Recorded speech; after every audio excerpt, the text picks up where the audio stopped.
L'hoquei patins d'Arenys de Munt ha engegat la nova temporada 2017-2018 amb el 40è torneig La Puntaire i la presentació oficial dels equips.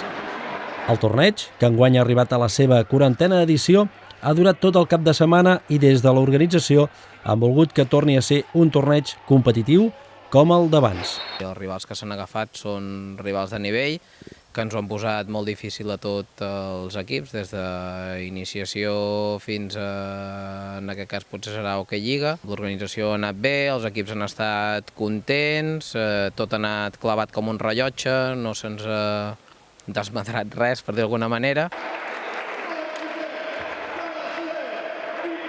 Diumenge al migdia hi va haver la presentació oficial dels equips de la nova temporada de l'hoquei de l'Arenys de Munt, amb els nous fitxatges del primer equip.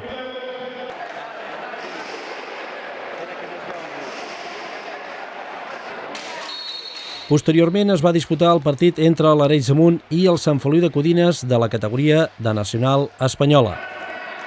Tot i ser un partit de pretemporada, els dos equips van lluitar per la victòria, que finalment es va decantar per l'Arenys de Munt després que acabés derrotant el Sant Feliu de Codines per 4-3.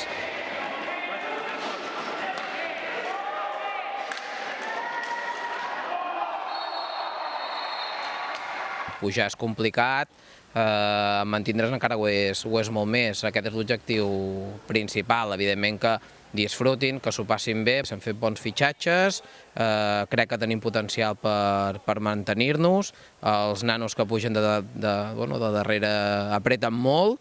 Jo, vaja, en plena confiança en tot l'equip i en tot l'estaf tècnic. D'entrada som el pressupost més baix, però jo crec que hem fet un bon equip i la prioritat és jugar bé al hoquei. O sigui, no anar a Hoquei Lliga i jugar de marrategui i intentar puntuar a qualsevol preu, sinó que la idea és fer bon hoquei, poder competir de tu a tu als rivals, i jo crec que això ens donarà el que pretenem, que és salvar-nos, igual que l'any passat jugant a hoquei ens va donar a pujar. Si no és així, donarem el màxim per intentar-ho, però estem il·lusionats, si tothom aporta el que ha de portar i la gent té paciència i en els moments bons anem a tope i en els dolents anem encara més a tope i estem tranquils, doncs podem aconseguir salvar-nos, que és l'objectiu. El primer partit de l'Hoquei Lliga tindrà lloc el 7 d'octubre a la pista del Vendrell, i el debut a casa serà la setmana següent amb el Girona.